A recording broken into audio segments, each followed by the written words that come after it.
भवानी शंकरो वंदे श्रद्धा विश्वास रूपिणो याभ्यां विना न पश्यन्ति सिद्धाः स्वान्तस्थमीश्वरम्। सर्वेभ्यो नमो नमः। भूयांसी नमांसी। श्री सोमनाथ संस्कृत विश्वविद्यालय के द्वारा आयोजित short term online program Ramayana एवं व्यक्तित्व विकास इस कार्यक्रम में आप सभी का स्वागत है। आज इस शॉर्ट टर्म प्रोग्राम की व्याख्यान माला में आज हमारा 10वां व्याख्यान प्रवृत्त होगा और यह व्याख्यान देने के लिए आज हमारे बीच में उपस्थित हैं परम पूज्य डॉक्टर महादेव प्रसाद मेहता जी। आपका परिचय है वह सभी जानते हैं, सुविदित ही है, और यह भी हमारा सद्भाग्य है कि आप इसी प्रभास क्षेत्र, आपका जो जन्म भूमि है वह इसी प्रभास क्षेत्र में है। और ये एक बड़ा संयोग है कि अ, आपकी जो विद्वत्ता है उस विद्वत्ता में और आपका संस्कृत का जो अध्ययन है, संस्कृत के प्रति अनुराग, ये कि बहुत अच्छे आप कथाकार हैं और जो विषय को समझाते हैं कि वो पूरा का पूरा विषय हमारे हृदय में बैठ जाता है। बहुत अच्छे कथाकार, प्रसिद्ध कथाकार होने के साथ में ही आपका जो हमारा जो रामायण और व्यक्तित्व विकास या हमारा जो मूल है वह मूल है संस्कृत और संस्कृति।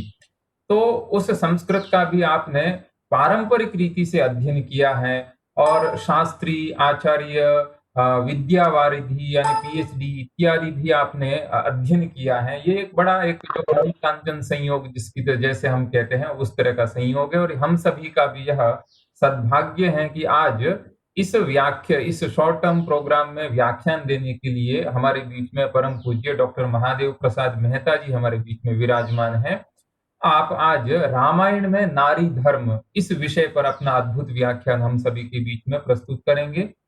मैं परम पूज्य डॉक्टर महादेव प्रसाद मेहता जी का श्री सोमनाथ संस्कृत विश्वविद्यालय की तरफ से और इस कार्यक्रम का कोऑर्डिनेटर होने के नाते मैं उनको प्रणाम पूर्वक उनका स्वागत अभिनंदन करते हुए उनसे निवेदन करता हूं कि आज वह अपना व्याख्यान प्रदान करके हम सभी को लाभान्वित करें।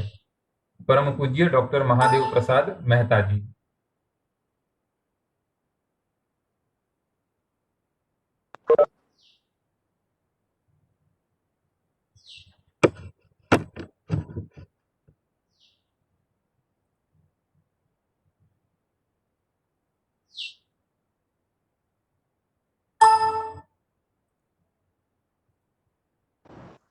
शंखोद्धार विराजिनी श्री सोमनाथ संस्कृत विश्वविद्यालय कुलपति पदे राराजमानाः पूज्याः गोपबंधु मिश्रा महाभागाः गुरुचरणाः नरेंद्र गुरुचरणाः एवं जानकी शरण गुरुचरणाः दर्शकाश्च तान् सर्वान् प्रणमामि। सभी को प्रणाम करते हुए पूर्व में भी सोमनाथ संस्कृत विश्वविद्यालय से व्यक्तित्व विकास के विषय में मेरे भाग में रामायण ही आई थी, वाल्मीकि रामायण, और आज भी नारी धर्म के विषय में भी आज भी रामायण के अंतर्गत रामायण एवं व्यक्तित्व विकास।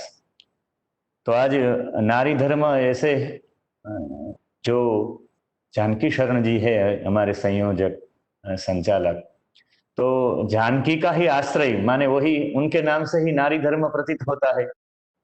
जानकी शरण जी माने जानकी का ही आश्रय है। इसलिए ऐसे देखा जाए तो मैंने कई भूमिकाओं के साथ व्यक्तित्व का विकास माने रामायण में नारी धर्म। तो रामायण में नारी धर्म आज के दिन मैं आप सबसे एक विनती करना चाहता हूं कि यदि रामायण को एक अलग तरीके से देखे, आज हमारा दृष्टिकोण थोड़ा अलग होना चाहिए। क्योंकि रामायण में महिलाओं के पात्र की अत्यंत महत्वपूर्ण भूमिका है। देखा जाए तो वाल्मीकि रामायण में, अन्य रामायणों में भी महिलाओं के पात्र की इतनी महत्व भूमिका है। यदि वो नहीं होती महिलाएं तो शायद रामायण ही नहीं होती। जैसे प्रमुख पात्रों में सीता जी है, कैकेयी जी है, उर्मिला जी है, मंथरा जी है, मंदोदरी जी है, अहल्या जी है, उर्मिला जी है, सुमित्रा जी है, कौशल्या जी है। लेकिन 5 पात्र ऐसे हैं, यदि वो नहीं होते तो रामायण भी नहीं होती। वो पांचों के 5 पात्र नारी के ही है। सबसे पहला पात्र सीता।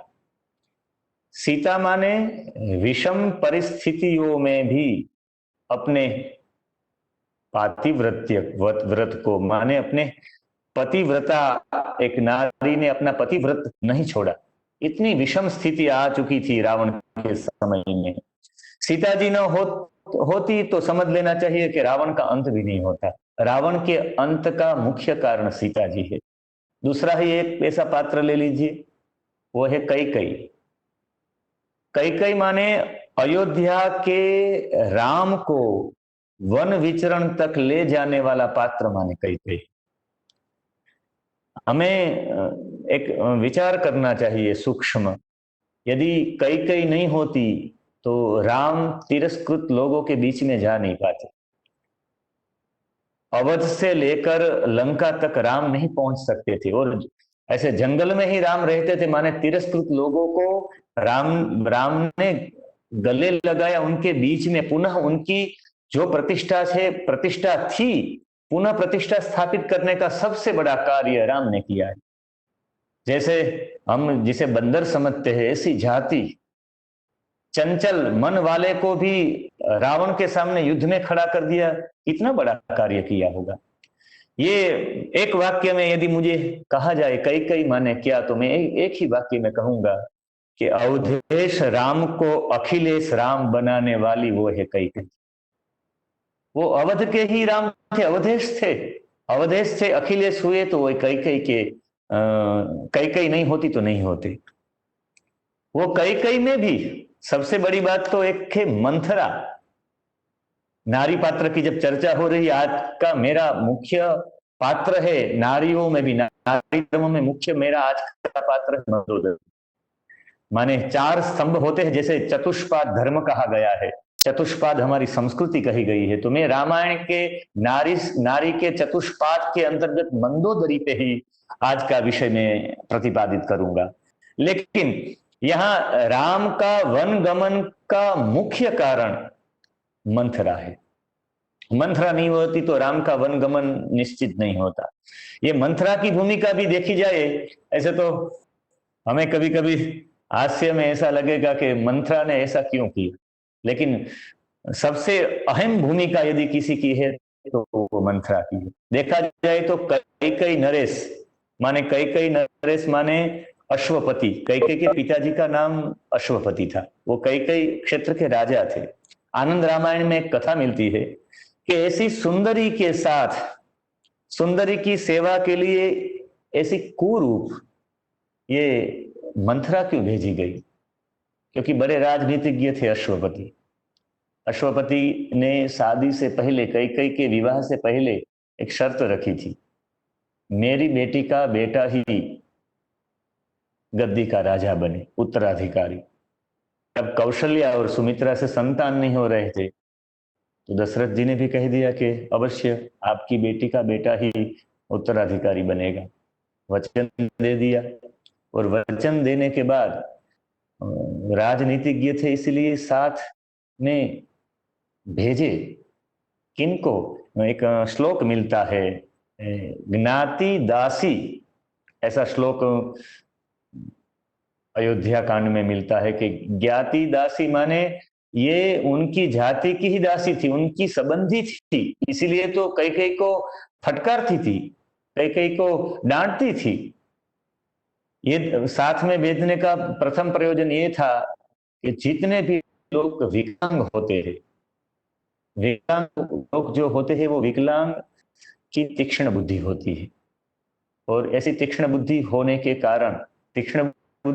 कारण इनको साथ भेजा कि यदि स्त्रीका होती है वो कहीं पे भी जा सकती है, आ सकती है, क्या वहीं हो रहा है ये सब भली भांति जानती है और वो समाचार भी देती है, इसीलिए वह पहुंची। और साथ में कुबड़ी होने से, विकृत होने से कहीं और नहीं जाएगी, वो सिर्फ और सिर्फ कई की सेवा ही करेगी। साथ साथ में यदि कुछ राजनीति में आनाकानी हुई, कुछ पता चला कि राजनीति में सबसे बड़ा योगदान मंथरा का है ये उथल पाथल करने में, तो यदि कोई कुबड़ होता है तो उनके प्रति दया आ जाती, सहानुभूति, सब उनके प्रति अनुमोदन करते, उनके प्रति सहानुभूति प्रदान करते, इसलिए उसे मारेंगे नहीं, ज्यादा नहीं मारेंगे। अच्छे लोगों को ज्यादा मारेंगे, लेकिन कोई कुबड़ा ऐसे बिना हाथ का बिना पैर का कोई होगा तो उनके प्रति सहानुभूति रहेगी। इसीलिए मंथरा जैसी कुरूप को सुंदरी के साथ भेजा गया। इसलिए मंथरा, राम वन गमन का मुख्य कारण मंथरा है। यदि मंथरा नहीं होती तो शायद श्री राम लीला का विस्तार हो नहीं पाता। रामलीला के विस्तार में 3 नारी पात्रों का सबसे बड़ा महत्वपूर्ण योगदान है। एक है मंथरा, एक है शूर्पणखा और एक है सीता। राम जी की लीला, इनसे ही विस्तार पूर्वक आज हम रामायण का आस्वादन कर सकते हैं। ताड़का माने क्रोध है, मंथरा माने लोभ है, शूर्पणखा माने काम है। रावण से युद्ध की भूमिका निर्मित करने में यदि किसी का योगदान है तो वो है शूर्पणखा। देखा जाए तो शूर्पणखा का नाक और कान काटा गया था। तभी हमें ऐसा लगेगा कि नाक और कान क्यों काटे गए। अरण्यकांड में श्लोक है, इत्युक्तो लक्ष्मणस्तस्याः क्रुद्धो रामस्य पश्यतः धृत्य खड्गं कर्णनाथे महाबलः। माने नाक और कान ही काटे गए। ऐसे तो नाक काटना नहीं चाहिए, आंख और कान ये दोनों काटने चाहिए। माने हम लोग समझते हैं कि आकर्षण, पाप का प्रवेश द्वार आंख और कान है। तो यहाँ कर्णनाथे महाबलः उद्धृत्य खड्ग, माने खड्ग धारण करके हुए, जैसे ही आज्ञा मिली बड़े भैया की, राम जी की, शूर्पणखा के नाक और काट ली। क्योंकि सबसे बड़ा आकर्षण का केंद्र बिंदु कोई होता है वो नाक होता है। नाक की घ्राण शक्ति से ही आकर्षण होता है। कभी कभी हम देखते हैं कि कभी कभी सजाति नहीं विजाति लोगों से भी आकर्षण हो जाता है, क्योंकि वो घ्राण शक्ति से ही, वो गंध शक्ति से ही आकर्षण होता है। कभी कभी कुत्ते के पिल्ले के साथ बड़ा प्यार रहता है, आकर्षण रहता है, क्योंकि उनकी गंध हमारी गंध से मिलती है। माने आकर्षण का केंद्र बिंदु नाक है। दूसरा, सुंदरता का भी केंद्र बिंदु नाक ही है। बिना नाक की सुंदर भी नहीं लगेंगे हम। सुंदरता का केंद्र भी नाक है, इसलिए सुंदरता नष्ट हुई है। दूसरी बात, अभिमान और इज्जत का प्रतीक भी नाक है। यदि हम गर्व कर सकते हैं तो हमारी नाक नहीं कटनी चाहिए। ये इज्जत और अभिमान दोनों के लिए नाक है, इसलिए नाक सभी का केंद्र है, इसलिए नाक और कान काटे। इससे ये भूमिका हम देख रहे हैं, एक कैकेयी, एक सीता की भूमिका, एक कैकेयी की भूमिका, एक शूर्पणखा की भूमिका। यदि शूर्पणखा नहीं होती तो प्रतिशोध की ज्वाला जलाई न होती, यदि शूर्पणखा ने, तो राम और रावण का युद्ध ही नहीं होता। और इससे एक मैसेज भी मिलता है कि पर पुरुष के साथ संबंध, गलत संबंध से, पर पुरुष संबंधी गलत विचार से इनका परिणाम क्या आ सकता है। ये भी एक सबसे बड़ा एक संदेश है हम सबके लिए, शूर्पणखा का चरित्र।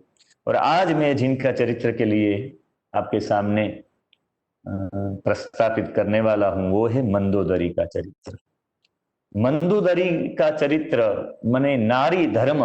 नारी धर्म के अंतर्गत हम मंदोदरी का चरित्र लेकर नारी धर्म के 2 श्लोक में नारी धर्म किसे कहा जाता है और नारी धर्म क्या है, नारी धर्म से हम रामायण के द्वारा व्यक्तित्व विकास कैसे कर सकते हैं।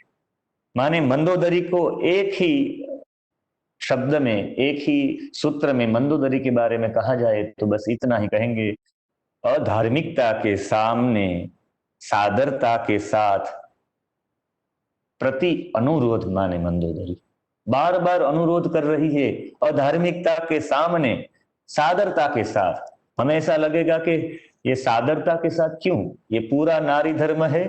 माने ध्रुव धारणे माने धरती धारयति वा लोकम इति धर्म। यह नारी धर्म की चर्चा है, माने जो लोक को धारण करे वह धर्म है।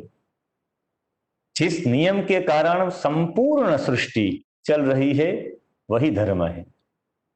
जो धारण किया जाए उसे धर्म कहेंगे। तो प्रश्न उठेगा हमारे मन में कि प्रश्न उठता है धारण क्या किया जाए धारण।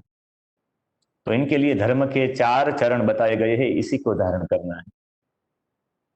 विकल्प है उसमें भी, तपस शौचम दया सत्यम, और एक सत्य तप दया और दान, एक है तप पवित्रता दया और सत्य। ऐसे मनु महाराज ने भी धृति क्षमा दमो स्थेयम शौचम इंद्रिय निग्रह धीर विद्या सत्यम क्रोधो दशकम धर्म लक्षणम, ऐसे भी 10 धर्म के लक्षण बताए हुए हैं। तो ऐसे जो 10 लक्षणों को धारण करता है वो धर्म है। जैसे सत्य तप दया दान को धारण करता है वो धर्म है। माने आज नारी धर्म के विषय में चर्चा करेंगे, तो नारी धर्म के लिए एक चर्चा अयोध्या कांड के 117वें अध्याय में, जब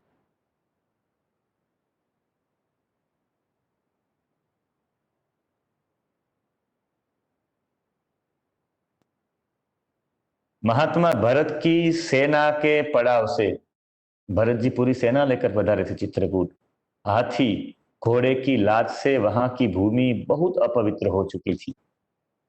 इसीलिए राम जी ने वहां की भूमि को छोड़कर, राम जी ने मन में विचार आया कि यहाँ भरत की सेना के पड़ाव से, हाथी घोड़े की लात से यहाँ की भूमि बहुत अपवित्र हो चुकी है, और यहाँ मैं रहूंगा तो बार बार भरत का स्मरण भी होगा। इसलिए राम ने वहां से भूमि छोड़कर चल निकले और अत्रि मुनि के आश्रम पर आए। राम जी ने स्वयं अपने मुख से सीता जी को बताते हुए अनसुईया जी की प्रशंसा की है। अनसुईया जी का परिचय देते हुए राम जी ने कहा है, रामाय चाच चक्षेताम तापसीम धर्मचारिणीम 10 वर्षाण्यनावृष्ट्या दग्धे लोके निरंतरम। राम जी सीता से अनुरोध कर रहे हैं, बता रहे हैं सीता जी से, एक बार निरंतर 10 साल तक वृष्टि नहीं हुई, 10 वर्षाणी न वृष्टिया, 10 सालों तक, 10 वर्ष तक वृष्टि ही न होने के कारण दग्धे लोके निरंतरम, पूरा जगत जल रहा था। और उसी समय उग्र तपस्या से, कठोर नियम पालन से और अपने तप के प्रभाव से यहां फल मूल सब उत्पन्न कर दिए। आश्रम में फल मूल ये सब दिखाई दे रहे हैं। तपस्या का प्रभाव है, कठोर नियम का प्रभाव है और तप का प्रभाव है। अरे मंदाकिनी की पवित्र जलधारा यहां बहाई, 10,000 साल तक उत्तम व्रतों से और तपस्या से सब ऋषियों के विघ्नों का निवारण भी अनसुईया जी ने ही किया। ये अनसुईया जी वह प्राणी मात्र के लिए वंदनीय है और तपस्विनी है, सिर्फ हमारे लिए ही नहीं, प्राणी मात्र के लिए। और इनके जीवन में क्रोध का स्पर्श कभी भी नहीं हुआ, कभी भी जीवन में क्रोध का स्पर्श नहीं हुआ। माने जीवन में क्रोध कभी भी ये करती ही नहीं, माने क्रोध का स्पर्श भी कभी इनके जीवन में नहीं हुआ। ये सीते वृद्ध अनसुईया देवी को आप प्रणाम करें और उनके पास जाइए। तब जब पास जाओ, राम ने कहा, तब अनसुईया के पास सीता देवी जब अनसुईया के पास पहुंचती है, तब श्री राम ने कहा कि नारी धर्म का उपदेश प्रदान हुआ यहाँ। राम जी ने सीता जी को जैसे ही अनसुईया के पास भेजा, तब नारी धर्म का उपदेश 2 श्लोकों में, ऐसे तो कई श्लोक है, अनसुईया और सीता जी का संवाद है, अनसुईया जी के 2 श्लोक पे आज हम चर्चा करेंगे। वही 2 श्लोक हम मंदोदरी के जीवन में चरितार्थ करेंगे। सबसे पहले नारी धर्म किसे कहा जाता है? मां अनसुईया सीता जी से कहती है, दुशील काम वृत्तो वा धनेर्वा परिवर्जितः स्त्रीणाम आर्य स्वभावानाम परमं दैवतम पतिः। दुशील माने दुष्चरित्र वाला, दूषित स्वभाव युक्त। काम वृत्तो माने काम वृत्तो माने अपने मन के अनुसार ही वर्तन करने वाला, उनकी वृत्ति अपने, यहाँ काम माने मन समझना चाहिए, मन के अनुसार ही वर्तन करने वाला माने स्वच्छंदी। वह धनेर्वा परिवर्जित, वह धन से हीन हो। यदि दूषित स्वभाव वाला हो माने चरित्र अच्छा न हो, दुष्चरित्र का हो, अपने मन के अनुसार स्वच्छंदी जीवन जीने वाला हो, अपने मन के अनुसार वर्तन करने वाला हो, किसी का मानने वाला न हो, और धनेर्वा परिवर्जित, और धन से हीन हो, धन उनके पास अधनी हो। उत्तम स्वभाव की स्त्री माने स्त्रीणाम आर्य स्वभावानाम, जो आर्य श्रेष्ठ स्वभाव वाली उत्तम स्वभाव की जो स्त्रियों के लिए परमम दैवतम पति ही, उत्तम स्वभाव की स्त्रियों के लिए पति ही श्रेष्ठ देवता है, उनके अलावा कोई है ही नहीं।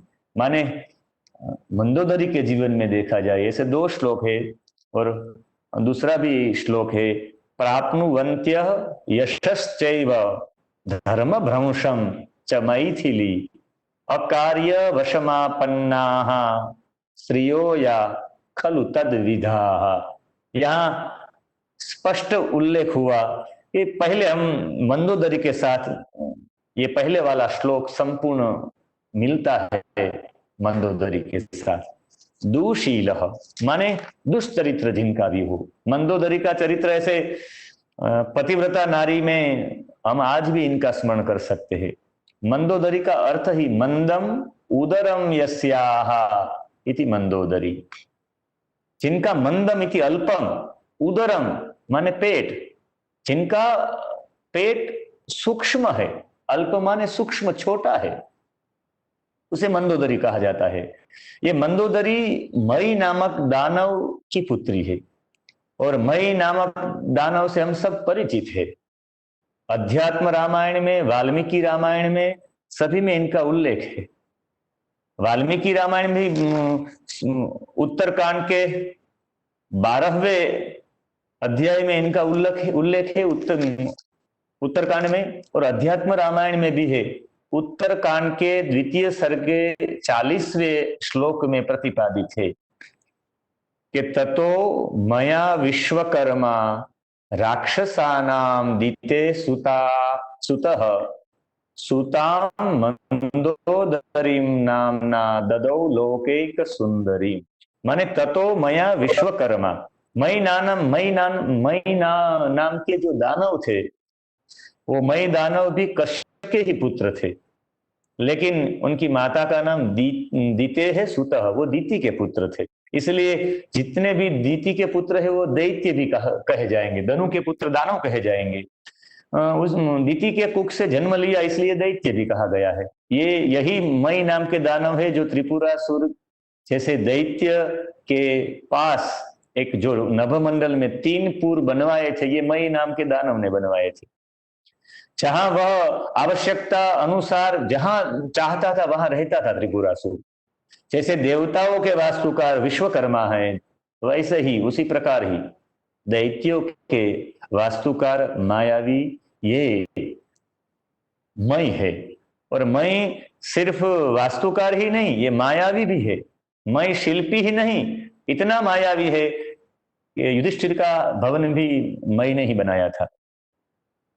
ये हेमा नामक अप्सरा से 2 पुत्र और 1 पुत्री का जन्म हुआ है। जो 2 पुत्र है वो मायावी और दुंदुभी है, और पुत्री है वो मंदोदरी है। पंच पतिव्रताओं में एक ये है, और पंच कन्याओं भी इनका नाम आज भी हम महापातक के नाश के लिए आज भी हम प्रातः स्मरण में जब प्रातः स्तवन करते हैं तो 5 कन्याओं के नाम जो लिए जाते हैं, वो 5 कन्याओं में एक मंदोदरी भी, अहल्या, द्रौपदी, तारा, सीता, मंदोदरी तथा पंचकम ना स्मरण नित्यम महापातक नाशनम, पंचकन्या स्मरण नित्यम महापातक नाशनम, ऐसे पाठ भेद भी है। मई को जैसे ही मालूम हुआ कि रावण के पास वरदान प्राप्त हो चुका है, जैसे ही मालूम हुआ उसी समय वो तुरंत दौड़ा गया, और दौड़ते हुए वो चला गया और समझ गया कि भाइयों में ज्येष्ठ होने के कारण रावण ही एक दिन राक्षस लोगों का, राक्षस जनों का, सभी राक्षसों का अधिपति बनेगा। इसलिए ये अधिपति होने से मेरी कन्या ही पटरानी के रूप में प्रतिष्ठित होगी। तब अपनी कन्या को लेकर स्वयं रावण के पास गया, और तब विवाह का दिन नहीं था, फिर भी कन्या का दान कर दिया। लेकिन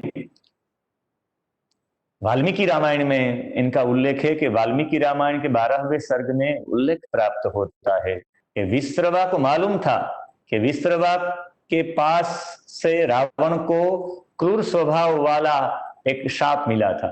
विश्रवा ने श्राप दिया था कि रावण तुम जीवन पर्यंत क्रूर स्वभाव के रहोगे। ये मालूम होते भी कोई अपनी बेटी को क्रूर स्वभाव वाले लड़के के साथ ब्याह नहीं करवाता।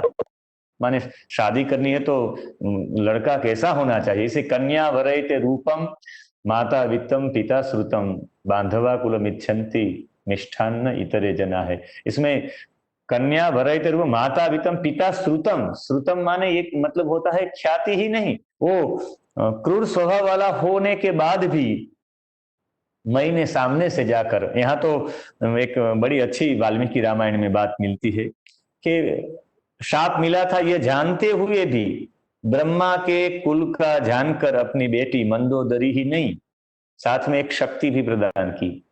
लक्ष्मण जी को मूर्छित करने वाली जो अमोघ शक्ति थी, वो अमोघ शक्ति रावण को अपने ससुर ने दी थी। मई नाम के दानव ने उनके साथ एक शक्ति भी प्रदान की थी। दशग्रीव ने माने रावण ने उसी समय वहीं अग्नि प्रकट की और विवाह रचा दिया, विवाह कर लिया मंदोदरी के साथ। 1000 साल तक वो हेमा नाम की जो अप्सरा थी, जो मंदोदरी की माता थी, 1000 साल तक उनके साथ घूमते रहे, साथ रहकर इतना प्रसन्न हुए। वो 1000 साल तक हेमा नाम की अप्सरा के साथ रहने से मई और हेमा नाम की अप्सरा से एक पुत्री रत्न प्राप्त हुई। और वो पुत्री रत्न माने दूसरी और कोई नहीं, ये पुत्री रत्न माने मंदोदरी। मंदोदरी 14 साल बीत चुके थे जब रावण और मंदोदरी का जब मिलन हुआ। तब जब हेमा नाम की अप्सरा पुनः अपने लोक में चली गई, इनके 14 साल बीत चुके थे, और 14 साल के बाद ये जंगल में घूम रहे थे वाल्मीकि रामायण के अनुसार। और जंगल में ही जैसे मिलने के बाद बताया, वाल्मीकि रामायण में श्लोक है, विदित्वा तेन सा दत्ता, जानते हुए भी सा दत्ता तस्य पैता महम कुलम, ब्रह्मा जी का कुल होने से माने प्रदान की अपनी बेटी। अमोघाम तस्य शक्तिम च प्रददौ परमाद्भुताम, और अमोघ शक्ति को भी प्रदान की, जो लक्ष्मण जी को मूर्छित क्षत करने में सबसे ज्यादा जो शक्ति का प्रयोग हुआ रावण के द्वारा, और कोई शक्ति नहीं थी, वो मई नाम के दानव के द्वारा प्रदान, माने शक्ति और बेटी दोनों शक्तियों रावण को प्रदान की। और जब रावण को प्रदान करने के बाद अमोघ शक्ति, एक सबसे मंदोदरी का अर्थ यहां से मालूम होता है कि मंदोदरी थी, वो संपूर्ण एक महल बनाया था हेमा के लिए। मई तो महल बनाने में सबसे ज्यादा प्रवीण थे, जो युधिष्ठिर का महल बना सकता है और सभी के महल बना सकते हैं। तो एक भवन निर्मित हुआ अपने लिए, हेमा के लिए, संपूर्ण सुवर्ण से युक्त था। उनके खंभे हीरे नीलम के संयोग से पूरा शोभान्वित था। और ऐसे भवन में इनका जन्म हुआ है मंदोदरी का, माने सुख के वातावरण में जन्मी हुई है। देखिए, सुख के वातावरण में जन्म लेने के बाद भी इनके जीवन में कितनी तपस्या रही होगी कि इनका उदर ही मंद हो गया, माने अल्प हो गया, माने सूक्ष्म हो गया। माने व्रत करने से अब हम बार बार भोजन नहीं करेंगे तो हमारा उदर है तो वो इतना ग्रहण नहीं कर पाएगा। इसलिए अल्पम उदरम यस्याहा इति मंदम उदरम यस्याहा, माने इससे हम अनुमान कर सकते हैं कि वो जो भोजन लेती होगी मंदोदरी, इतने सुख साहिबी जीवन में, जिनका भवन ही पूरे सोने का हो, हीरे और मोतियों से उनके खंभे लगे हुए हो, नीलम से, इतनी सुख की अवस्था में भी, इतनी भोग अवस्था में भी व्रत किए होंगे मंदोदरी ने। और आहार शुद्धो सत्व शुद्धि ही, सत्व शुद्धो ध्रुवा स्मृति ही, छांदोग्य उपनिषद। आहार से यहाँ सत्व माने मन की शुद्धि होती है, सत्व शुद्धि, और वो मन की शुद्धि के ही कारण निरंतर परमात्मा का स्मरण रहता है। बार बार मंदोदरी ने परमात्मा का स्मरण किया है, नहीं, रावण को भी आदर के साथ कहा कि राम राम नहीं पर ब्रह्म परमात्मा है, आप सीता जी को छोड़ दीजिए। बार बार रावण से वो विनती करती रही, अनुरोध करती रही। यहाँ जो मई नाम का जो राक्षस था, वो दैत्य था, वो शिल्पी था, उनकी बेटी थी, और कहा कि संपूर्ण सोने के युक्त भवन में इनका जन्म हुआ और शोभा में इनको लेकर मैं वन में आया हूं, योग्य पति की शोध के लिए आया हूं। मैं शोध कर रहा हूं कोई योग्य इनके अनुरूप पति मिले, क्योंकि इनके अनुरूप पति आप ही है। और अध्यात्म रामायण में तो कहा कि सामने से हाथ दिया। रावण एक तो वर पाने से बहुत हर्षित हुआ था, और अब तो घर बैठे एक सुंदर स्त्री रत्न मिल गया, अप्सरा की बेटी, तो अप्सरा से युक्त ही होगी, सुंदर ही होगी, अत्यंत हर्षित हुआ। सोचा कि अब उसका सौभाग्य उदित हो चुका है। ऐसे भी कोई सामने से शादी के लिए कोई तैयार हो जाए तो अपना भाग्योदय ही समझना चाहिए। मेरा तो अभी मानना है कि यदि इसी समय किसी की शादी करवानी, माने अश्वमेध का पुण्य मिलेगा। अश्व माने वहां काम युक्त है, काम का मेध, काम का नाश, वो विवाह से ही होता है।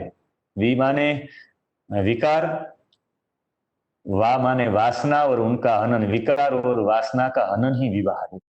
तो यहाँ सामने से जब मई नाम का दानव ऐसी सुंदर लड़की अपने हाथ में हाथ सौंप कर गया और वहां शादी भी रचाई, लेकिन कहना चाहता हूं कि कितनी मंदोदरी की शुद्धि होगी कि उनका मंदम उदरम, माने इतना व्रत तपस्या। ऐसे यदि कोई अच्छा माता पिता के लड़के साधना में रहेंगे, माता पिता के लड़के लड़की, तो ठीक है, लेकिन प्रहलाद जैसा, जहां वातावरण भी अच्छा ना मिले और उसी में साधना करनी, उसमें तत्परता रखनी, ये सबसे ज्यादा कठिन है। यहाँ मंदोदरी का चरित्र हमें बताता है, ऐसे सुखमय जीवन में भी वो व्रत और तपस्या करती रही। और जब अध्यात्म के रामायण के अनुसार कुंभकर्ण और विभीषण को इतना सौभाग्यशाली वो नहीं थे कि सामने से उनके विवाह हो, रावण ने ही पूरा प्रयत्न, इनके लिए रावण को प्रयास करना पड़ा। और अध्यात्म रामायण के अनुसार विरोचन की पौत्री, माने बलि की पुत्री, अध्यात्म रामायण में वृत्रज्वाला नाम है, और वाल्मीकि रामायण में उनका नाम वज्रज्वाला है। वाल्मीकि रामायण में श्लोक है, गत्वा तु नगरीम भार्ये भ्रातृभ्याम समुपाहरत वैरोचनस्य दौहित्रीम वज्रज्वालेति नामतः। ये वाल्मीकि रामायण में है। अध्यात्म रामायण में भी उल्लेख है, वैरोचनस्य दौहित्रीम वृत्रज्वालेति विश्रुताम स्वयं दत्ता मुदवहत कुंभकर्णाय रावण। रावण ने सामने से जाकर ये दोनों की शादी के लिए प्रस्ताव रखा, और सबसे पहले जो विरोचन की पौत्री माने बलि की पुत्री वज्रज्वाला जिनका नाम था, कुंभकर्ण का विवाह उनके साथ हुआ। और बाद में गंधर्वराज शैलुष नाम के गंधर्वराज थे, उनकी बेटी सरमा बड़ी धर्मज्ञा थी, क्योंकि उनका जन्म ही कैलाश में हुआ था, मानसरोवर के तट पे। वाल्मीकि रामायण में इनका उल्लेख है कि जब मानसरोवर में जल प्रवाह बढ़ने लगा तब इतनी बारिश हुई कि मानसरोवर के तट पे ही इनका जन्म हुआ था। तब माँ रोते हुए बोलने लगी, सरो माँ वर्धयस्व, सरो माँ वर्धयस्व। मानसरोवर के जल न बढ़े न बढ़े, माँ ने बोलते हुए सरो माँ वर्धयस्व बोलते हुए बोला, मुख से शब्द निकल गया सरह माँ, माने शर्मा नाम हो गया। ये शर्मा जो है वो विभीषण के साथ उनका विवाह हुआ। मुझे लगता है, ये मेरा अंगत अभिप्राय है, कि शायद ससुर जी ने ही बताया होगा लंका के बारे में, और जमाई राजा ने ससुर के दिशा निर्देश से ही लंका पर चढ़ाई की हुई। ससुर ने बताया लंका बहुत अच्छी है, मेरी बेटी सुवर्ण में ही रही है, तो उसी सुवर्ण लंका में ही रहे, इसलिए रावण को उद्धृत किया होगा, रावण को आकर्षित किया होगा, रावण को प्रभावित किया होगा, ऐसी लंका है और रावण ने लंका पर चढ़ाई की। माने वो लंबी बात है, क्योंकि समय के हिसाब से मुझे आज नारी धर्म के विषय में, इसलिए ससुर ने भेजा होगा। रावण की मुख्य विषय, रावण की जब मृत्यु हुई उसी समय रावण के जो पार्थिव शरीर के पास मंदोदरी और अन्य सभी रानियां उनके पास आकर, रावण के पार्थिव शरीर शव के पास आकर जब रोने लगी और विलाप करने लगी, तब मंदोदरी का जो संवाद है, मंदोदरी का जो विलाप है, वो सुनने से हमें मालूम हो जाएगा कि मंदोदरी की मनस्विता क्या है। वो उनकी मनस्विता को प्रकट करता है। ऐसे धर्म अनुसार रानियों का भी 4 प्रकार है। ऐसे रावण की कई रानियां थी, उसमें 4 प्रकार है। उसमें सबसे पहला प्रकार महिषी, फिर परिव्राता, फिर वाबाता और अंत में पालाकली। इससे 4 प्रकार है रानियों के। जैसे महिषी माने जिससे प्रथम विवाह हुआ हो, वो रानी महिषी कही जाती है। सबसे पहले जिनके सीमंत के भाग में सिंदूर दान किया हुआ हो, वो सिंदूर दान हुआ हो, वो जिससे हुआ हो, वो सबसे पहली रानी होती है, उसे हम महिषी कहेंगे। जैसे कौशल्या सबसे पहली रानी थी, इसलिए ही वो महिषी कही जाएगी। उनके बाद मंदोदरी, रावण की अनेक पत्नियां थी, लेकिन सबसे पहले ब्याह हुआ था मंदोदरी से, तो मंदोदरी महिषी कही जाएगी। उनके बाद दूसरा प्रकार है परिव्राता। एक विवाह होने के बाद दूसरी के साथ विवाह हो किसी कन्या के साथ, तो बाद में विवाह होने से उसे परिव्राता कहा जाता है। जैसे सुमित्रा, जैसे कई वो परिव्राता है। और उनके बाद वाव्राता माने जिसके साथ बिना विवाह के ही पत्नी के रूप में स्वीकार किया जाए, अंगीकार किया जाए, उसे वाव्राता कहा जाएगा। जैसे 16,000 के साथ भगवान कृष्ण ने शादी की थी, विवाह किया था, तो माने पत्नी के रूप में अंगीकार करना, वही रानियों का प्रकार हो जाता है। और अंत में पालाकली माने जो दास भाव से रहती है। शर्मिष्ठा और देवयानी के चरित्र में है कि शर्मिष्ठा ने भी महाभारत में कहा था कि मैं दास के भाव से रहती हूँ, मैं आपको पति मानती हूँ, इसलिए ययाति के साथ उनका संसर्ग हुआ और उनसे पुत्र की प्राप्ति हुई। यहाँ पूरी रावण ने कई पत्नियां थी, कई कन्याओं के साथ शादी की थी। रावण के बारे में तो ये कहा जाता है कि जब अश्वनगर से आने के समय रावण ने मार्ग में जितने राजाओं थे, जितने ऋषियों, जितने भी देवताओं, दानवों की कन्याओं का अपहरण कर लिया था। जैसे किसी भी रूपवान स्त्री को जब देखता था, तब वो रक्षक, जितने भी उनके रक्षक है, उन सबको मार डालता था। उनके बंधुजनों का वध करके विमान में बिठा देता था वो रावण। जब वो उनकी पत्नी माने मंदोदरी जब उनके शव के निकट आकर जब विलाप करने लगी, तब कई श्लोक है वाल्मीकि रामायण में। और रोते रोते जब वो बोली, न कुलेन न रूपेण न दाक्षिण्येन मैथिली मयाधिका वा तुल्या वा तत्तु मोहान न बुध्यसे।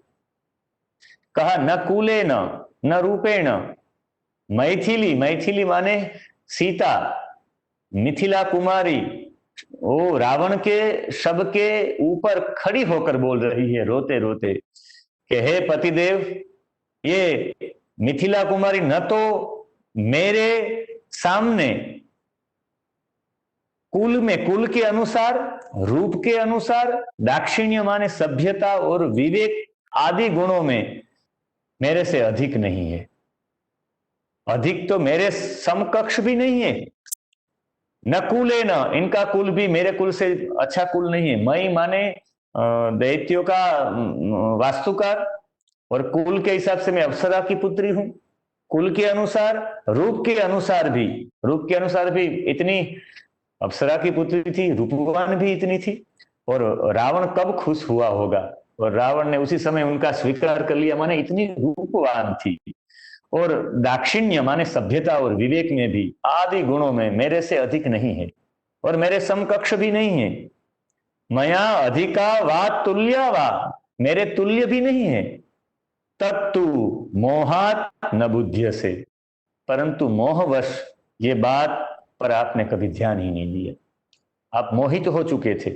रावण के शब्द को संबोधन करते हुए विलाप करती ये आर्य नारी, आपने धर्म की कितनी पतिव्रता, नारी का धर्म क्या है, वो अपने पति को जब वो गलत रास्ते पे होते हैं तो बता भी देती है। यहाँ उनके शब्द पे वो बता रही है उनके शब्द को। आपने धर्म की व्यवस्था को तोड़ा है पतिदेव, धर्म व्यवस्था बेहतरम, आप धर्म व्यवस्था को तोड़ने वाले हैं। आपने अपनी पुत्र वधू के साथ भी व्यभिचार किया, माने धर्म व्यवस्था भेदतारम, माने रावण ने इतनी सब महिलाओं की आह ली थी, उनके आंसुओं का दर्द लिया था। जैसे ही जितनी रूपवान स्त्री मिलती थी उनको देखता था तो वो इनके सब रक्षक को, बंधुजनों को वध करके विमान में बिठा देता था। और शोकाग्नि से जो वो महिलाएं, कई ऋषियों की पत्नी, कई ऋषियों की बेटी, कई राजाओं की बेटी, देवताओं की, दानवों की, नागों की, गंधर्व की, जितनी भी बेटी जो उनके विमान में रहती थी वो रोती रहती थी। समुद्र जैसे नदियों से भर जाता है वैसे ही शोक उत्पन्न अमंगल आंसुओं से पूरा विमान भर जाता था। वाल्मीकि रामायण में वाल्मीकि जी इनका उल्लेख करते हैं कि नाग गंधर्व कन्याश्च महर्षि तनयाश्च याः दैत्य दानव कन्याश्च विमाने शतसो अरुदन। ऐसे सैकड़ों नारियां रोने लगती थी, सैकड़ों कन्या वो विमान से रो रही थी। नाग, गंधर्व, राक्षस, महर्षियों, दैत्यों, दानवों की, और परस्त्रियों के साथ बलात्कार करता था। और इसी से इनका शील दूषित था, दुशील, ऐसा दुष्चरित्र वाला था। लेकिन पतिव्रता नारी का सिद्धांत है वो अपने पति को देवता मानती है। मंदोदरी ने कभी भी रावण को ऐसा राक्षस, दुष्ट वृत्ति वाला होने के बाद भी देवता के रूप में ही पूजा की। जब राम से युद्ध करने के लिए गए तब भी उनका पूजन हुआ और अपना पातिव्रत्य अंतिम तक रखा। और वो ही परस्त्रियों के साथ जो उनका चरित्र माने बलात्कार किया, इनका शील संपूर्ण दूषित था। और तब ये सभी ये कन्याएं थी जो नाग कन्या, गांधर्व कन्या, महर्षियों की कन्या, दैत्य कन्या, दानवों की कन्याओं ने शाप दिया कि स्त्री के कारण ही रावण तेरी मृत्यु होगी। एक शाप ये भी है रावण की मृत्यु का कारण। लेकिन जब ये सब अश्वनगर सबको पार करते हुए जब वो कैलाश पर्वत पर गए, कैलाश पर्वत पर जैसे ही निवास किया, रावण कैलाश कई बार गया है। वाल्मीकि रामायण में उल्लेख मिलता है जब रात को लगा कि चंद्र की चांदनी का आह्लाद, उनका आनंद उठाया जाए, तब वो कैलाश पर्वत के ऊपर चढ़ा और चांदनी में वो रात्रि के समय चांदनी का आनंद ले रहा था। उसी समय वो रात थी, वायु भी मंद चल रहा था। उसी मंद वायु में कहीं उसे सुनाई दिया संगीत। रावण संगीत का भी बड़ा प्रेमी था और कैलाश से दूर किसी पर्वत पर वो नृत्य हो रहा था और वहां वो चले गए। जैसे ही वहां गए तब एक नृत्य करने वाली एक अप्सरा थी और अप्सरा का नाम था रंभा। और जब रंभा के साथ कहा कि कहाँ जा रही हो, माने उनका हाथ पकड़ लिया। और तब रंभा ने कहा कि आप कि मैं पुत्र वधू हूँ, आप मेरे साथ ऐसा वर्तन नहीं कर सकते। और अपना परिचय देते हुए कहा कि मैं अपना सर्वस्व दे चुकी हूँ। आपके भाई है कुबेर जी का बेटा है नल कुबर, नल कुबर की पत्नी होने वाली हूँ। मैंने सर्वस्व उनको समर्पित कर दिया, मैं तन मन से उनकी ही हूँ, मैं उनके साथ ही ब्याह रचाऊंगी। और उसी समय रावण ने उनके साथ व्यभिचार किया, वाल्मीकि रामायण में स्पष्ट लिखा हुआ है। और उसी समय जब रंभा रोती हुई, ये नारी के धर्म से ये बात भी एक व्यक्तित्व विकास के लिए है। जब वो वहां पहुंचती है, तब पहुंचने के बाद वो स्पष्टता के साथ रावण का संपूर्ण व्यवहार कैसा हुआ, उनके साथ कैसा व्यभिचार हुआ, वो अपने स्वामी नल कुबेर को बता देती है। और उसी समय नल कुबेर जी रावण को श्राप देते हैं, यदा यह कामाम कामार्तो दर्शयिष्यति योषितम मूर्धा तु सप्तधा तस्य शकली भविता तदा। कहा कि यदा यह कामाम कामार्तो दर्शयिष्यति योषितम, काम के वश होकर न चाहने वाली स्त्री के साथ यदि अब बलात्कार करोगे आप, तो मूर्धा तो सप्तधा तस्य, आपके मस्तिष्क के तत्काल ही उसी समय 7 टुकड़े हो जाएंगे यदि आप प्रयास भी करेंगे। इससे हमें मालूम होता है सीता जी के साथ वो बलपूर्वक इनके साथ व्यभिचार नहीं किया, और वो अपने महल में भी नहीं ले गया, बार बार मनाता था, ऐसी कोई भी चेष्टा न की। उनके पीछे सबसे बड़ा कारण यही है, ये नल कुबर जी का श्राप। ऐसा दूषित स्वभाव युक्त फिर भी पतिव्रता मंदोदरी ने रावण को सहा। ऐसे ही दुष्ट विचार वाले, ऐसे दुष्चरित्र वाले थे। इससे यहाँ आर्य स्वभाव वाली मंदोदरी थी, ये स्पष्ट हो सकता है। यहाँ आर्य माने श्रेष्ठ स्वभाव युक्त थी, और अपने मन के अनुसार स्वैच्छिक आचरण करता था रावण। अपने मन के अनुसार, वो किसी की मानता नहीं था। रावण ने अपने ही बहनों को मार दिया था, क्योंकि रावण जो एक बार अपने मन में सोच लेता था वो ही करता था। मन स्वच्छंदी भी इतना ही था। पतिर्व्रतम इव धर्म अर्थ कामेषु काय वाक मनोभिः सदा उपास्य अस्याः इति पतिव्रता। ये व्युत्पत्ति है पतिव्रता की। जो पतिव्रतम इव, पति ही उनका व्रत हो, माने पति ही उनकी उपासना हो। धर्म अर्थ और काम में, काय माने शरीर से, वाक माने वाणी से, और मन से उनकी उपासना होती रहे। सिर्फ पति की सेवा, चरण सेवा करने से ही नहीं, माने काय से ही नहीं, माने वाणी से भी और मन से भी उनकी सदा उपासना होती रहे। वही पतिव्रता नारी है, वही पतिव्रता की व्युत्पत्ति है। स्वामी अनुरक्ता, स्वामी में ही अनुरक्त रहे। और सुचरित्रा, जिनका चरित्र सबसे श्रेष्ठ हो, वो सबसे पतिव्रता नारी कही जाएगी। मंदोदरी सबसे पतिव्रता नारी है। इसीलिए नारी है कि सबसे पहला दुशील, माने ऐसा दुष्चरित्र था, फिर भी परमम दैवतम पति, पति को ही देव मानती थी। कामवृत्तो, और अपने मन के अनुसार वर्तन करने वाले, उनकी वृत्ति ही काम, मन के अनुसार उनकी वृत्ति स्वच्छंदी वृत्ति थी। फिर भी ऐसे स्वच्छंद वृत्ति वाले रावण को भी देव मानना वो कितना बड़ा कार्य है। कोई सामान्य स्त्री, मेरे पति आज शराब पी रहे, मैं उनके लिए ये नहीं करूंगी। मंदोदरी के जीवन में ये कई पत्नियां थी, फिर भी कई दुर्गुणों के बीच में भी सद्गुण देखना वो मंदोदरी से सीखना चाहिए। इतने दुर्गुण थे, यही नारी धर्म है। माने संपूर्ण एक एक कदम पे देखा जाए तो सब में सात्विकता के साथ सकारात्मकता जिनके जीवन में ज्यादा होती है वही नारी है। और नारी का सबसे बड़ा धर्म क्या है, वो अनसुया और सीता के बीच में संवाद चल रहा है, उसी श्लोकों को लेकर हम मंदोदरी की चर्चा कर रहे हैं। वो इतना स्वच्छंदी था कि अपने बहनों को ही मार डाला था। अश्व नाम का नगर था जो दानवों का निवास स्थान था, और अश्वनगर में दानवों के निवास स्थान में कालकेय नाम के दानवों का निवास स्थान था। पूरे जहां भी देखो तो कालकेय नाम के दानव रहते थे। रावण को भी सभी जगह विजय पाने के लिए वो भी निकला, माने दिग्विजय के लिए। उसी समय अश्वनगर में जब उनका प्रवेश हुआ, तब सूर्पणखा के पति जो अत्यंत बलशाली थे, जिनका नाम विद्युत जिह्व था, वो विद्युत जिह्व को सम्रांगण में ही, युद्ध के मैदान में ही, असी हाथों में खड्ग लेकर जब रावण निकला, तब वहीं के वहीं विद्युत जिह्व को काट डाला। मालूम था कि मेरे बहन के पति है, माने बहनों के साथ ऐसा व्यवहार नहीं करना चाहिए, फिर भी सबके सामने काट डाला। दो ही क्षण में 400 दैत्यों का वध वहीं के वहीं कर दिया।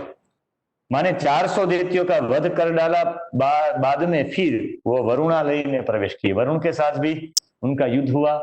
ऐसे स्वच्छंद विचारक, माने कामवृत्तो, हमने दुशील कामवृत्तो वा धनेर्वा परिवर्जित स्त्रीणाम आर्य स्वभावानाम परमम दैवतम पति ही। माने परमम दैवतम पति, माने देवता मानने से बार बार विनती करती थी, पति को देव मानती थी, इसलिए बार बार विनती करती कि हे पतिदेव आप ऐसा न करे, पतिदेव आप ऐसा न करे।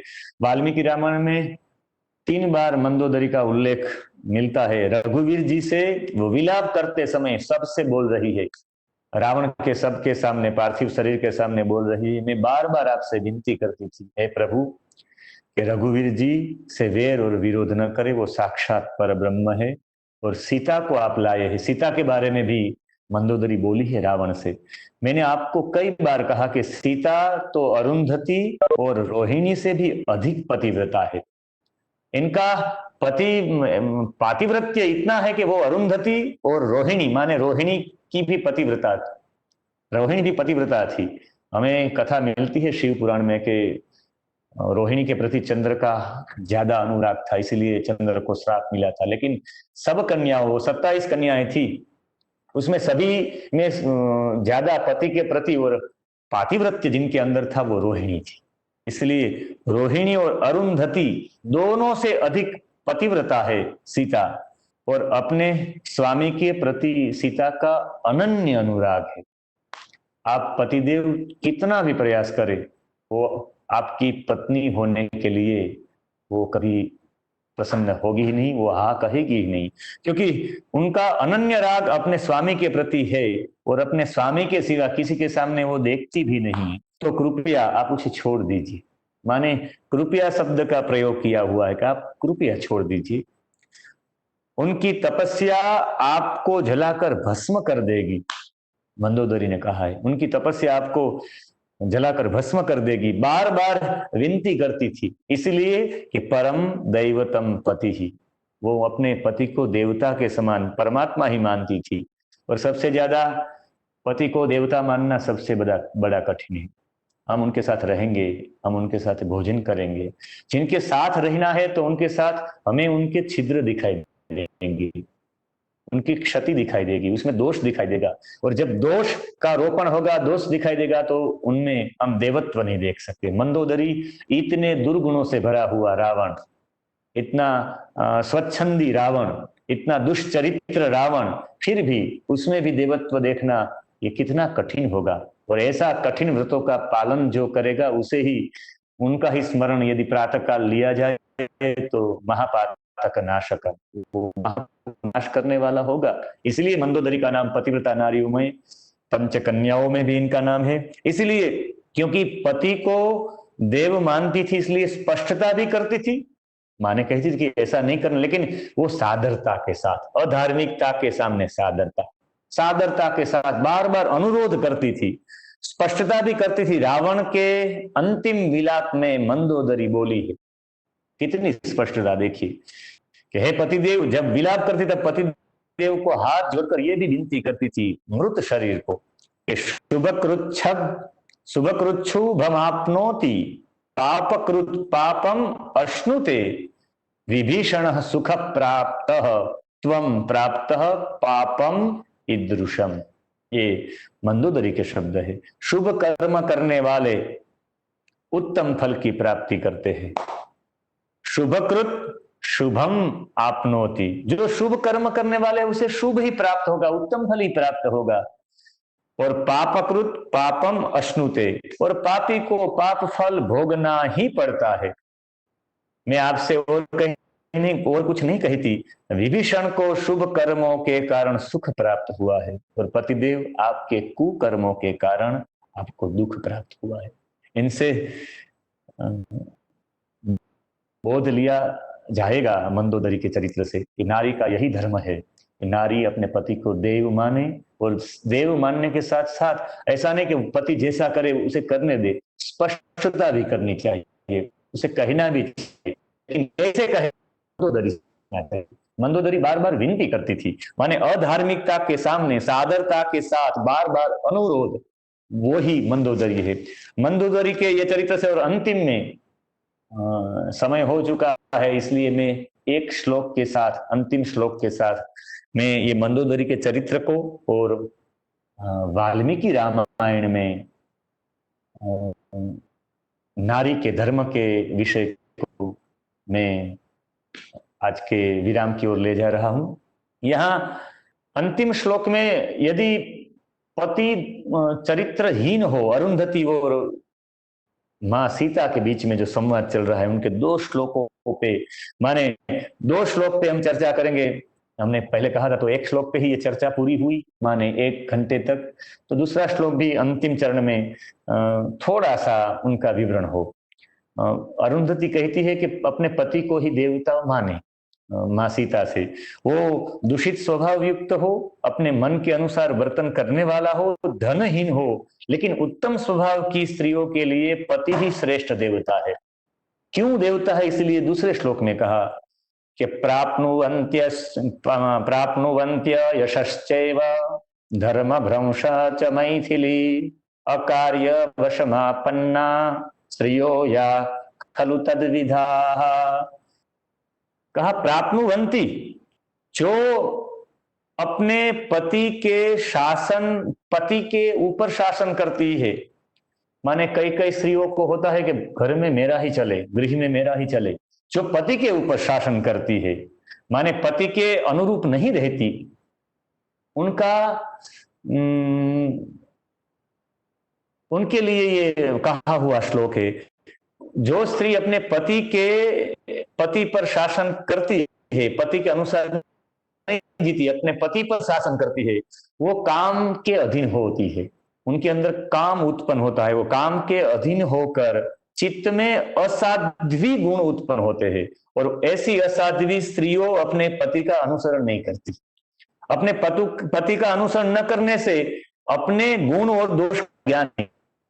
अपने ऊपर, हमारे संस्कृति में गुरु परंपरा है, सबके गुरु होने ही चाहिए। गुरु किस लिए? गुरु ही बता सकते हैं तेरे में ये दोष है, तेरे में ये गुण है। इसी गुण दोष का ज्ञान होने से हमारा जीवन अच्छा होगा। पति नहीं होगा, पति का यदि हम मानने वाले नहीं है, मानने वाली कोई स्त्री नहीं, पति के अनुसार मैं नहीं करूंगी, तो वो अपने इच्छा से जो कर्म करेगी उसमें गुण और दोष वो देख नहीं पाएगी। और अंत में कहती है स्त्रियों यह खलु तद विदा अकार्य वशम आपन्ना, अकार्यम वशम आपन्ना, स्पष्ट कहा है अरुंधति ने माँ सीता से। इच्छा अनुसार कर्म करने से अवश्य अनुचित कर्म में प्रवृत्ति होगी। अपनी इच्छा के अनुसार कोई भी स्त्री, इसलिए तो मनु ने भी कहा है छोटी हो तो पिता के वश में रहे, विवाह के बाद पति के वश में रहे, और अंत में बेटे के वश में रहे। माने ये सिर्फ नारी स्त्रियों के लिए ही नहीं है, सब लोगों के। हमें किसी के वश में रहना ही चाहिए, हमारे ऊपर अंकुश होना ही चाहिए। कोई तो महावत होना चाहिए, कोई अंकुशधारी होना चाहिए। इसीलिए जो स्त्री अपने पति के अनुसार जीवन नहीं जीती और अपनी इच्छा के अनुसार कर्म करने से अनुचित कर्म में प्रवृत्ति होगी, और अनुचित कर्म में प्रवृत्ति होने से धर्म भ्रष्ट संसार में अपयश प्राप्त होगी। इसलिए नारी का धर्म है पति की सेवा करे, पति को देवता माने, पति के अनुसार अपना जीवन व्यतीत करे, और जब जब भी ऐसा लगे कि पति की दिशा योग्य नहीं है, वो अधार्मिकता की ओर जा रहे, तो मंदोदरी की तरह वो बार बार विनती करे कि आप ऐसा न करें, आप ऐसा न करें, माने अधार्मिकता के सामने सादरता के साथ बार बार अनुरोध, यही मंदोदरी है। तो ये पूरा व्याख्यान श्री सोमनाथ संस्कृत विश्वविद्यालय की ओर से गोपबंधु मिश्र जी जो कुलपति पद पे है, और नरेंद्र भाई पंड्या गुरु जी, जानकी शरण जी पूरे, और ललित भाई पटेल, सभी अध्यापकों ने पूरा एक व्यक्तित्व विकास, किसी तरह से यदि किसी भी तरह से व्यक्तित्व का विकास हो, यही मूल उद्देश्य के साथ पूरा कई महीनों तक ये व्याख्यान चलेंगे। आज रामायण के अंतर्गत, रामायण में नारी धर्म विषय देकर मुझे कृतार्थ किया, और मैं भी अपनी प्रसन्नता व्यक्त करता हूँ कि ऐसी संस्कृति की सेवा के लिए मुझे निमंत्रण दिया गया और आज व्याख्यान हुआ। तो इसके लिए मैं जानकी शरण जी और पंकज भाई रावल, सभी अध्यापकों का, गुरुचरणों का मैं धन्यवाद अर्पण करता हूँ। इसी के साथ आप सभी को जय सोमनाथ। जय सोमनाथ। पूज्य डॉक्टर महादेव प्रसाद मेहता जी, आपका यह व्याख्यान बड़ा अद्वितीय रहा है इस शॉर्ट टर्म ई प्रोग्राम व्याख्यान माला में। मुझे याद आ रहा है कि पिछली बार जब हमारे यूनिवर्सिटी में संस्कृत साहित्य के द्वारा व्यक्तित्व विकास इस तरह की एक जो व्याख्यान श्रृंखला आरंभ की थी, उस दिन जिस दिन आपका व्याख्यान था, तो एक आप संयोग कहिए या सद्भाग्य कहिए कि उस दिन सत्र संचालन का अवसर भी मुझे ही मिला था। और आपने जैसे शुरुआत में ही कहा कि उस दिन आपको जो विषय मिला था, वह विषय भी आपको यही विषय था कि वाल्मीकि रामायण के द्वारा व्यक्तित्व विकास। और उस समय मैंने एक निवेदन भी किया था कि हमारी यूनिवर्सिटी शीघ्र ही इस वाल्मीकि रामायण में व्यक्तित्व विकास किस तरह से हम देख सकते हैं, रामायण के अलग अलग पात्रों के द्वारा, जो रामायण के अलग अलग पात्र हैं, उनकी जो घटनाएं हैं, उनकी जो शिक्षाएं हैं, वो आज भी उतनी ही प्रासंगिक हैं। इसके विषय में हम एक शॉर्ट टर्म ई प्रोग्राम भी शुरू करेंगे और उसमें फिर से हम आपका व्याख्यान करवाएंगे। और आपके प्रति हम बहुत ही अनुग्रहित हैं कि आपने हमारे उस आमंत्रण को स्वीकार किया और इस रामायण एवं व्यक्तित्व विकास इस व्याख्यान माला में, शॉर्ट टर्म प्रोग्राम में आपने अपना एक अमूल्य समय देकर इतना अद्भुत व्याख्यान हमें प्रदान किया। इसके लिए मैं श्री सोमनाथ संस्कृत विश्वविद्यालय की तरफ से और इस रामायण एवं व्यक्तित्व विकास इस शॉर्ट टर्म प्रोग्राम के कोऑर्डिनेटर होने के नाते और सभी प्रतिभागियों की तरफ से आपको प्रणाम पूर्वक मैं आपके प्रति धन्यवाद ज्ञापन करता हूं। और साथ में यह भी हमारा निवेदन रहेगा कि इस तरह ये एक लंबी एक श्रृंखला है व्यक्तित्व विकास, रामायण के द्वारा व्यक्तित्व विकास, इसमें आप आगे भी हमें इस तरह से अपने व्याख्यान प्रदान आप करते रहेंगे और अपना जो आपका जो वक्तव्य है, उस वक्तव्य से आप हमें लाभान्वित करते रहेंगे। मैं फिर से आपके प्रति धन्यवाद का ज्ञापन करता हूँ। सर्वेभ्यो नमो नमः। जय सोमनाथ। हम पूर्णता मंत्र के साथ में इस व्याख्यान का आज यहीं समापन करते हैं। ओम पूर्णमदः पूर्णमिदं पूर्णात् पूर्णमुदच्यते पूर्णस्य पूर्णमादाय पूर्णमेवावशिष्यते। ओम शांति शांति शांति। सर्वेभ्यो नमो नमः। जयतु संस्कृतं, जयतु भारतम्।